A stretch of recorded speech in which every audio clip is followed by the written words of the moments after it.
SegWit, Bitcoin's largest scaling solution implemented to date, has activated today. What does the market think of that? Let's have a look. Not a lot, but I guess it's not surprising, as for many, SegWit is old news. We will talk about what isn't old news for Bitcoin, but first, quick look at the market. A lot of sideways movement for now, apart from Litecoin, which is still seeing a very good amount of growth in a very short amount of time, and there's reason for it. Charlie Lee, the creator of Litecoin, or the cloner of Bitcoin, depending on your opinion, recently tweeted out that great strides have been made towards allowing atomic swaps on the Litecoin network. That seems to be the buzzword, because Litecoin is up. And another one, which also hits on this buzzword, is Vertcoin, who are also looking to enable atomic swaps. That is why they've seen 68% growth in the last 24 hours. Looking at the rest of the market, there's a lot of sideways movement. However, Lisk is a big one to grow, as well as Golem. Now, the reason for Golem's price increase is because they recently released Brass, which is the ability to render certain Blender projects. So it's still really early days, but at least they've got something working. As for Lisk, a lot of you have been telling me to have a look into this coin, and I'm finally going to get around to it today. At first glance, Lisk has a similar vibe to Ethereum, at least in the early days.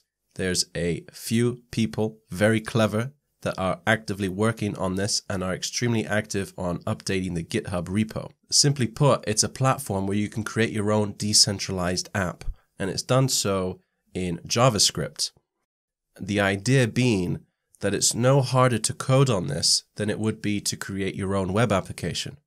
Now, the unique selling point of it is that it allows JavaScript, which is huge, as almost all enterprise currently use it. So the speculation for the moment behind Lisk is that all these enterprises that were thinking about getting into the decentralized application territory now have a platform in which to do so. So Bitcoin Cash is still consolidating at around 650, while Bitcoin itself is doing just fine, although there has been no boom for today's news. Now, there are news that is coming, and we may see something happen, but for the moment, we're not sure when. For example, the introduction of the Lightning Network. Now, we could expect to see some testing, maybe some deployment within the next few weeks to months, but as for when it'll actually go live is anybody's guess. There is also talk of MAST, a little known plan to advance Bitcoin smart contracts.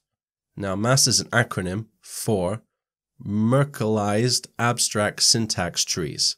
Try saying that 4 times quickly.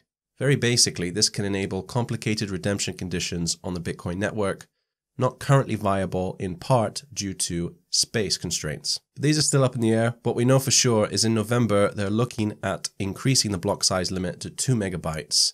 However, this is controversial. Some people are saying it's too soon to do such a thing straight after activating SegWit. And while I can kind of understand their concerns, it is also a huge concern of a lot of people, not just the transaction speeds for Bitcoin, but the high network fees, especially because Bitcoin Cash has effectively slashed these by raising the block size limit to 8 megabytes. But there is growing controversy over the block size, whether or not we should go through with the block size limit increase in November, and I expect these noises to get louder the closer we get. And on to the news. We have a business founder called Standpoint Research saying that the coin market cap for Bitcoin could reach as high as $2 trillion, which out of curiosity, if it did, one coin would be worth $121,000. Now, I'm not a financial advisor, and this is not financial advice. You're responsible for your own money. Let me give you some of my opinions why I think Bitcoin can get there.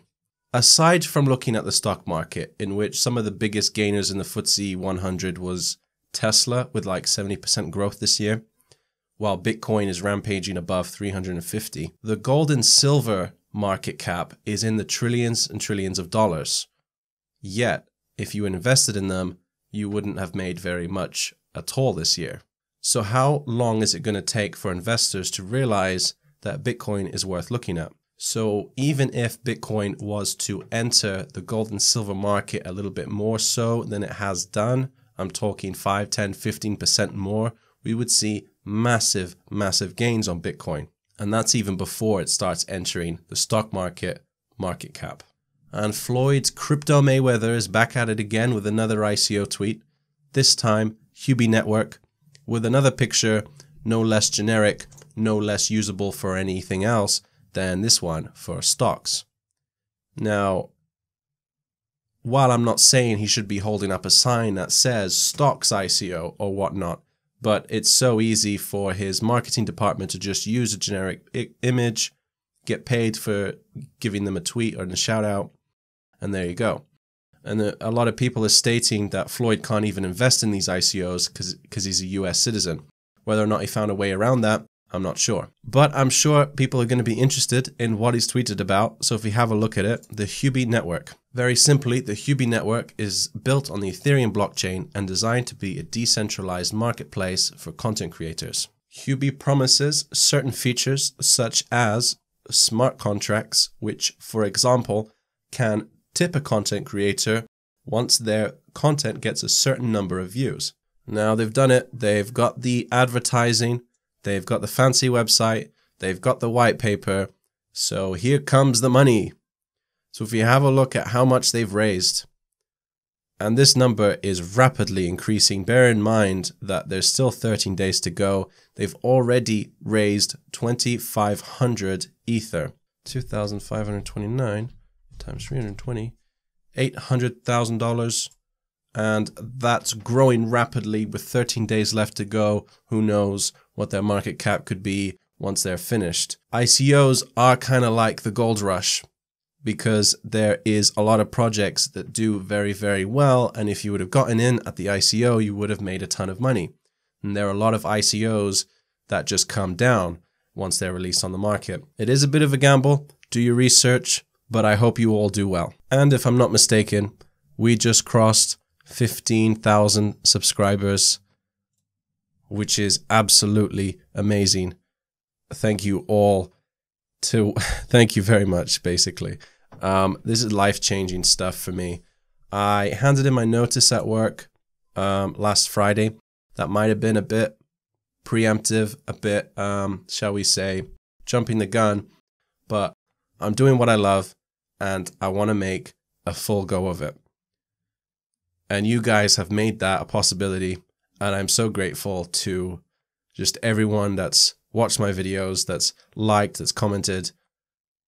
It's really heartwarming and it just makes me feel really happy. It gives me the motivation, the energy I need to do these videos. So thank you very much. And I will see you guys in the next one.